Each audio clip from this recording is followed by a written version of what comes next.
사랑하는 여러분, 여러분은 인생에서 가장 잘한 일이 무엇인가요? 어제 한 권사님의 고백을 들었습니다. 본인은 인생에서 가장 잘한 일이 예수를 믿은 것이다. 두 번째가 운전을 하는 것이다. 여러분, 두 번째는 다 다를 수 있어요.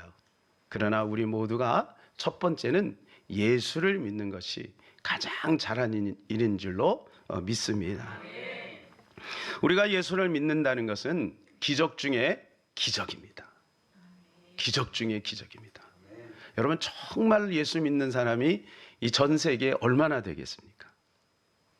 그렇기 때문에 우리는 기적 속에 살아가고 있는 것이고, 기적을 경험하는 우리는 무엇보다도 하나님의 은혜를 많이 받았습니다. 많은 은혜가 필요합니다. 건강의 은혜, 또 물질의 은혜, 또 평안한 은혜 다 필요하지만 우리는 이미 예수라고 하는 생명을 받았기 때문에 우리는 가장 큰 은혜를 받은 사람들이다, 이렇게 볼 수 있죠. 예수를 믿는 대가는 어마어마합니다. 반대로 예수를 믿지 않는 대가도 어마어마합니다. 예수를 믿는다는 것은 영생 천국을 얻는 것이죠. 그런데 예수를 믿지 않는다는 것은 영벌 지옥으로 들어간다는 것입니다. 근데 여러분, 여기서 끝나지 않습니다.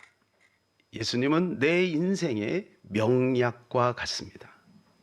내 인생의 모든 아픈 부분을 다스리고 또 우리의 문제를 해결해 주는 분이 바로 우리 예수님이라는 것이죠. 오늘 그 이야기를 같이 한번 나누기를 원합니다. 이것은 바로 하나님이 우리에게 가장 하고 싶은 이야기가 아닐까 생각이 되어집니다. 오늘 주님이 마지막 부탁을 제자들에게 하고 있습니다. 예수님이 이제 승천하시기 바로 직전에 예수님이 하늘로 올라가시지만 성령을 보내서 함께하고 있지만 예수님의 육체는 이제 더 이상 이 땅에 없어요. 보이는 실체는 없는 거죠.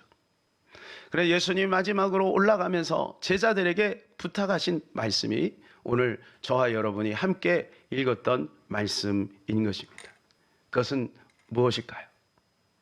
한 가지씩 오래 살펴보기를 원합니다. 첫 번째는 나를 믿지 않으면 나는 내 마음이 너무 아프다. 이것이 마지막 부탁이에요. 나를 믿지 않으면 내 마음이 너무나 아프다. 14절 우리 같이 읽겠습니다. 그 후에 11 제자가 음식 먹을 때 예수께서 그들에게 나타나사 그들의 믿음 없는 것과 마음이 완악한 것을 꾸짖으니 이는 자기가 살아난 것을 본 자들의 말을 믿지 아니함일러라. 이 대상이 누구냐 하면 제자들인 것입니다.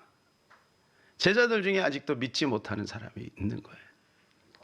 사랑하는 여러분, 여러분 같으면 3년 동안 예수님을 쫓아다니면 여러분은 온전히 예수님을 믿을 줄로 믿습니다. 그렇습니까? 예. 제자들 중에서도 3년을 쫓아다니는데도 예수님 못 믿는 거예요. 지금 이 제자들은 흔들리고 있습니다. 베드로는 나중에 어떻게 됩니까? 고기 잡으러 갑니다. 도마는 예수님이 부활했다고? 내가 내 손가락을 예수님의 그 못자국에 넣고 옆구리 창자국에 넣지 않으면 난 믿지 않겠어. 이렇게까지 이야기를 하고 있는 것이죠. 얼마나 예수님이 그것을 보면서 마음이 아프셨겠습니까? 쟤들이 아직도 나를 믿지 않고 있구나. 나를 믿지 않고 있구나. 사랑하는 여러분, 정말로 우리가 예수를 믿고 있습니까? 예수를 얼마나 오래 믿었는지가 중요한 것이 아니죠. 내가 어떤 직분을 가졌느냐가 중요한 게 아니지요. 진짜로 내가 지금 예수님을 믿고 있느냐? 이것이 중요한 줄로 믿습니다. 주님이 가장 기뻐하는 것은 바로 믿는 것입니다. 반대로 주님이 가장 슬퍼하는 것은 당신을 믿지 않는 것.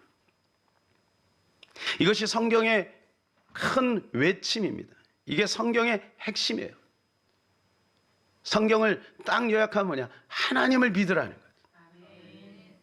그게 다예요. 하나님을 믿어야 한다는 거예요. 하나님을 믿어라. 우리의 인생살이, 길고 긴 인생살이 속에서 너희 혼자 있는 것 아니다. 내가 함께하고 있다. 나를 믿어라. 그리고 나를 믿고 나를 따라서 나 있는 곳에 너희도 왔으면 좋겠다. 함께 천국에 가자. 이게 성경이 다입니다. 성경이 다. 다른 말로 성경은 삶의 구원과 영혼 구원을 이야기해 주고 있습니다. 이것이 바로 하나님이 일하시는 목적이고 하나님이 우리에게 외치는 메시지인 것입니다.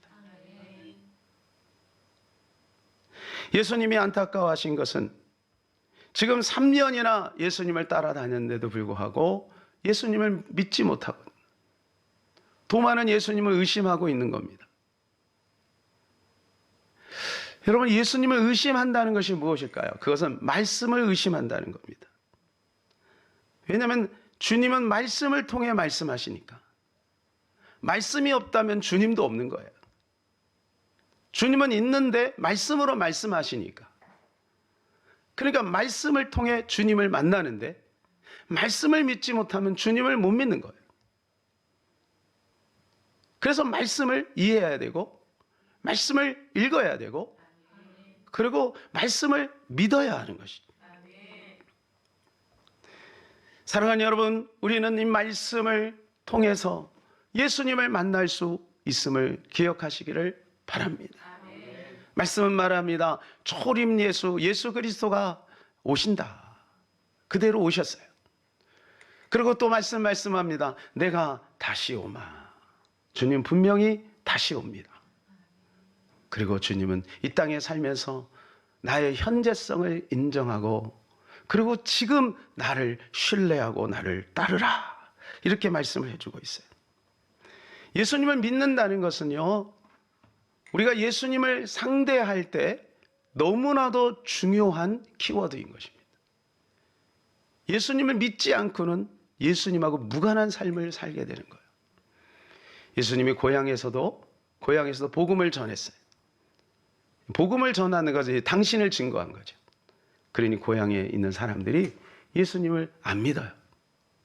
예수님 안 믿으니까 예수님이 너무 안타까워하십니다. 마가복음 6장 5절 6절 거기서는 아무 권능도 행할 수가 없어 다만 소수의 병자에게 안수하여 고치실 뿐이었고 그들이 믿지 않음을 이상히 여기셨더라. 이상하다. 왜 안 믿지? 이상하다. 왜 안 믿지? 여러분, 오늘날 교회 안에서도 안 믿는 사람이 너무 많아요. 주님이 교회를 바라보면서 이상하다. 왜 안 믿지? 능력이 안 나타나는. 예수님이 담임 목사가 돼도 믿지 않으면 능력이 안 나타나는 거예요. 믿어야 하는 거예요. 믿어야 돼요. 그래서 우리가 예수님을 믿지 않으면 주님이 슬퍼하시는 거예요. 나를 믿으면 복이 임하고 능력이 임하고 평안할 텐데 왜 나를 믿지 못하나? 주님이 막 슬퍼하시는 거예요. 두 번째는 나를 믿을 때 내가 가장 기뻐한다. 나를 믿을 때. 이게 주님의 마지막 부탁이 나를 믿어라. 믿을 때 어떤 역사가 나타나느냐. 16절에서 18절입니다. 믿고 세례를 받는 사람은 구원을 얻을 것이요 믿지 않는 사람은 정죄를 받으리라. 믿는 자들에게 이런 표적이 있다리니 그들이 내 이름으로 귀신을 쫓아내며 새 방언을 말하며 뱀을 집어올리며 무슨 독을 마실지라 해를 받지 아니 병든 사람에게 손을 얹은즉 나으리라 하시더라. 주께서 말씀하시는 믿는 사람은 구원을 받게 된다. 그리고 믿는 자들에게 이런 표적이 있다라. 귀신을 쫓아내며 새 방언을 말하며 뱀을 집어올리며 무슨 독을 마실 해를 받지 아니하며 병든 사람에게 손을 얹는 즉 나으리라 하시더라. 믿는 자에게 주시는 선물인 것이죠. 지난주 암송 구절 우리 여러분 다 암송하셨죠? 지금 같이 한번 암송해 보세요. 자, 시작.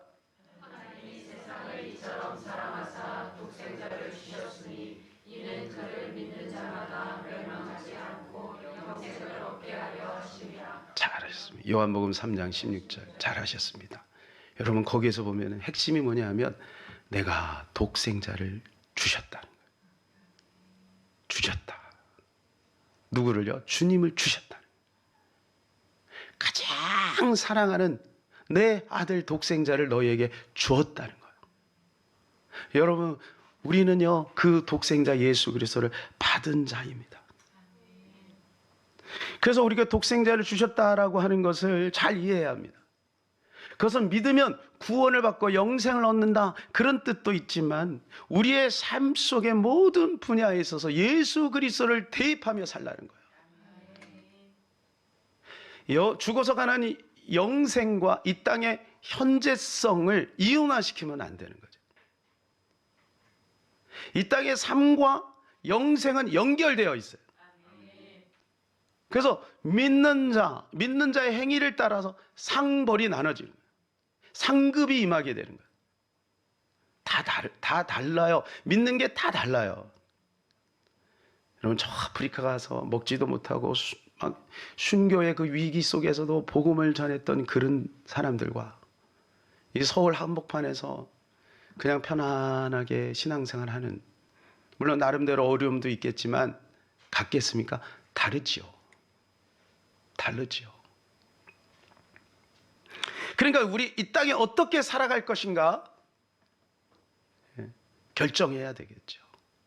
근데 우리가 어떻게 살아가느냐라고 하는 문제에 있어서도 우리는 우리의 힘으로가 아니라 하나님의 능력으로, 하나님의 지혜로, 하나님의 그 도우심으로 우리는 승리하며 살아갈 수가 있다는 것입니다.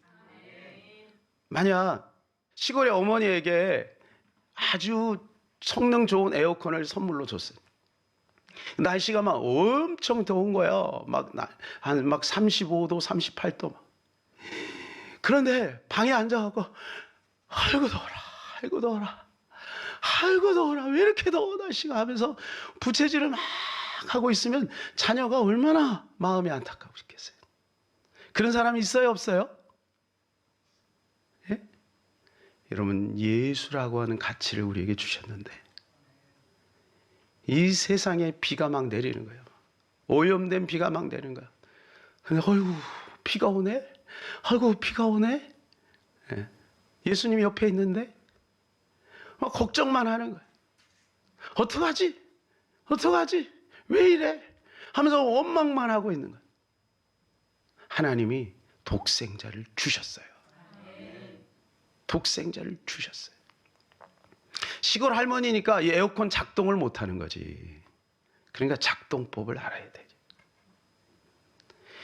우리가 예수님을 받았다면 우리의 모든 삶의 영역 가운데 그 예수님을 적용해야 될 줄로 믿습니다. 공부할 때도 적용하고, 사업할 때도 적용하고, 출근하면서도 적용하고, 몸이 아플 때도 적용하고, 힘들 때도 적용하고, 외로울 때도 적용하고, 예수 그리스도를 날마다 적용하며 살아가는 저와 여러분 되시기를 축복합니다.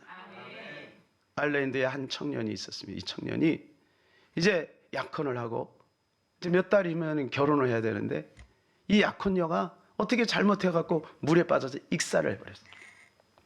얼마나 충격을 받았겠습니까? 얼마나 고통스럽게. 너무 좌절에 빠져있고 시리에 빠져있는 모습을 본 친구들과 친지들이 좀 여기를 좀 떠나 있으면 어떻겠냐.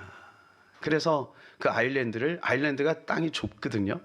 그래서 거기를 떠나서 캐나다로 잠시 피신하고 있는 거예요.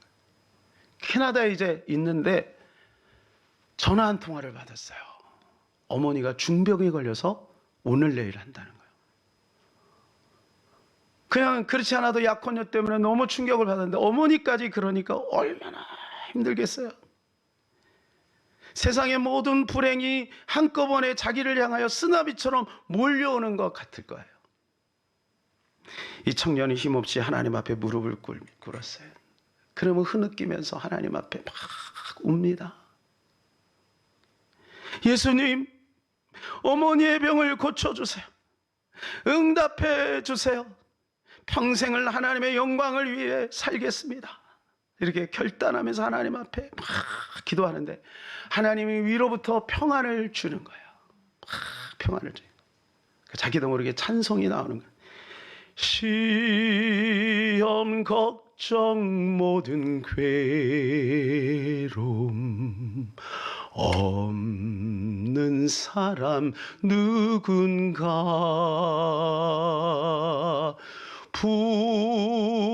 부질없이 낙심 말고 기도 드려 아뢰세.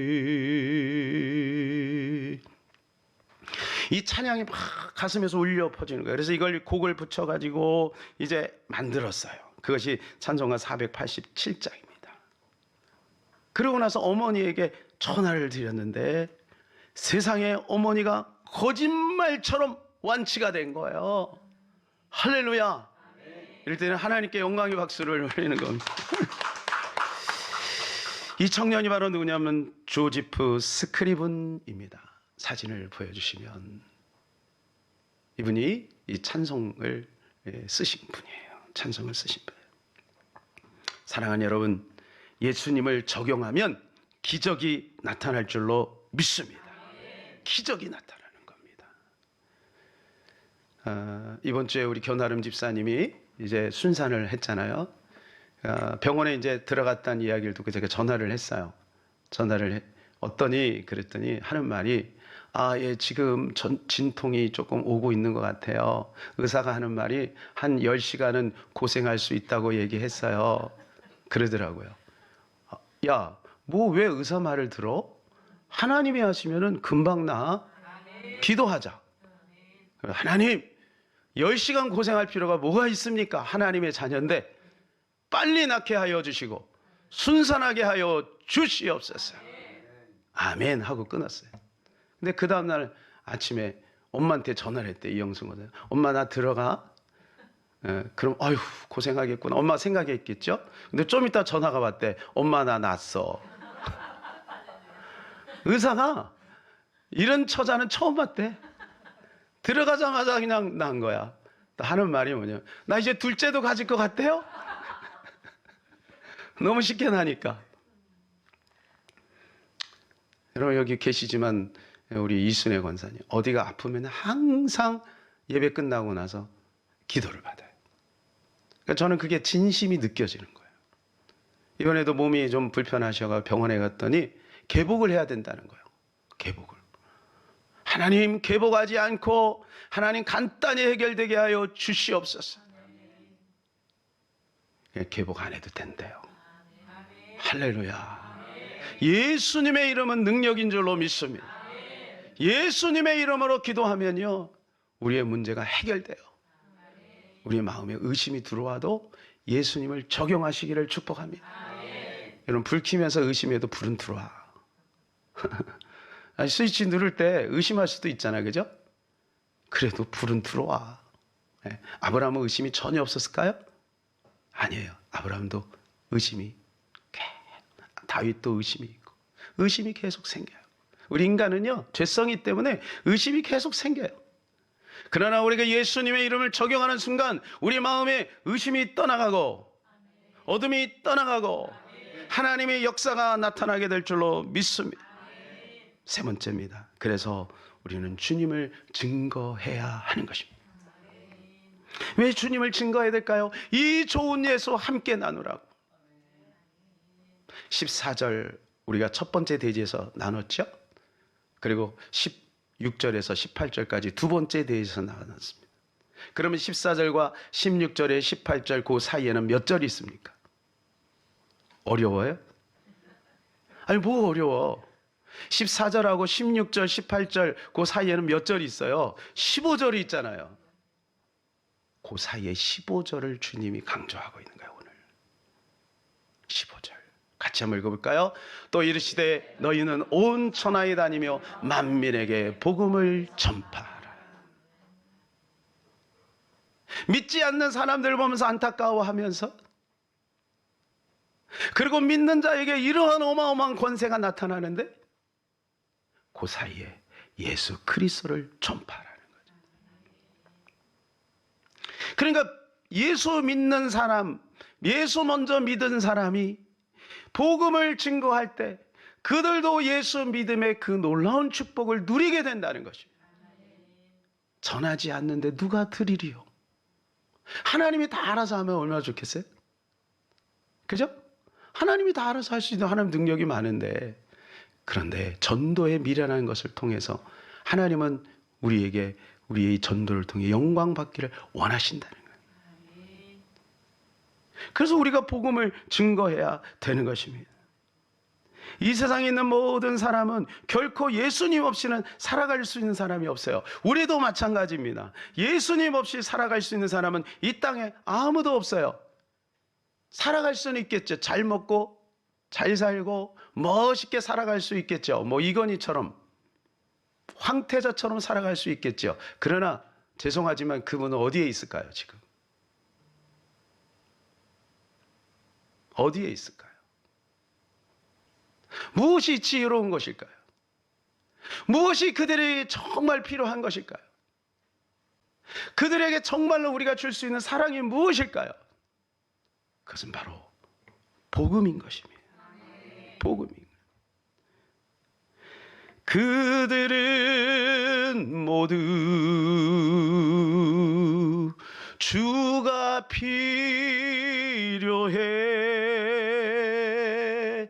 모두 알게 되리 사랑의 주님. 여러분, 그들에게는 그 무엇보다도 복음이 필요한 것입니다. 우리가 만나는 그 친구들에게, 우리가 아직 예수 믿지 않는 그 친지에게 줄 수 있는 최고의 선물은 바로 복음인 것입니다.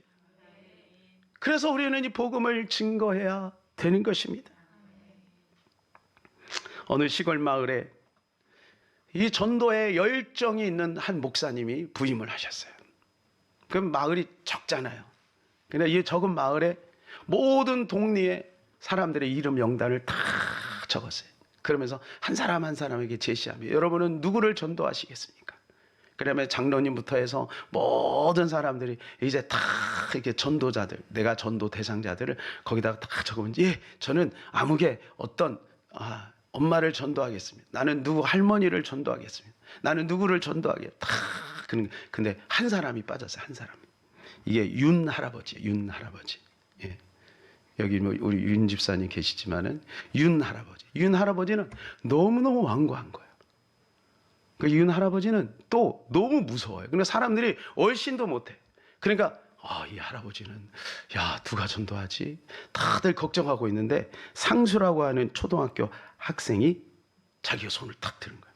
제가 윤 할아버지를 전도하겠습니다.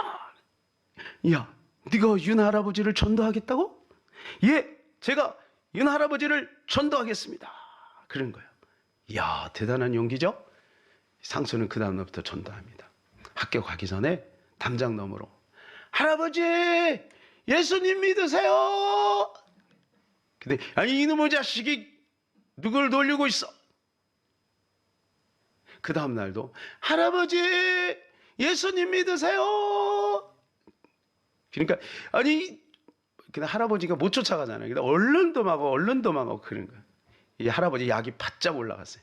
그 다음 날은 대문 뒤에 탁 숨어 있다가 또 할아버지 예, 그런데 나와가지고 반 죽도록 패는 거지. 이 할아버지 진짜예요. 무서운 분이에요. 얘가 죽지 않을 만큼 막 패는 거예요. 애가 다리를 절뚝절뚝하면서 막 울면서 막 울면서 가는 거예요. 근데 그 다음부터 안 오겠지. 그런데 그 다음 날 또 온 거예요. 할아버지 예수님 믿으세요. 또 그러는 거예요. 그러니까 이 할아버지가요, 나가서 또 때리려고 그러다가 갑자기 마음에 이상한 생각이 든 거예요. 내가 그렇게 아이들을 때렸으면 이 아이가 포기할 만은 한데 도대체 예수가 뭐야? 도대체 예수가 뭐길래 이 아이가 그렇게 나한테 얻어맞고도 또 와서 예수를 증거하는 거야? 그 다음 주에 왔을까요? 자기 발로 왔어요. 사랑하는 여러분, 예수님은 이렇게 증거하는 거예요. 이번 주에 우리 철야를 했잖아요. 철야가 딱 끝나고 하나님이 제 마음에 이상한 마음을 주셨어요. 되겠다. 할 수 있겠다. 하나님이 역사하겠구나. 이런 마음을 딱 주셨어요. 결론입니다. 주님이 가장 슬퍼하는 것은 당신을 믿지 않는 것. 주님이 가장 기뻐하는 것은 당신을 믿는 것입니다. 그런데 주님이 더 기뻐하는 것은 복음을 증거하는 것입니다. 왜냐하면 그들에게 예수님이 필요하기 때문에.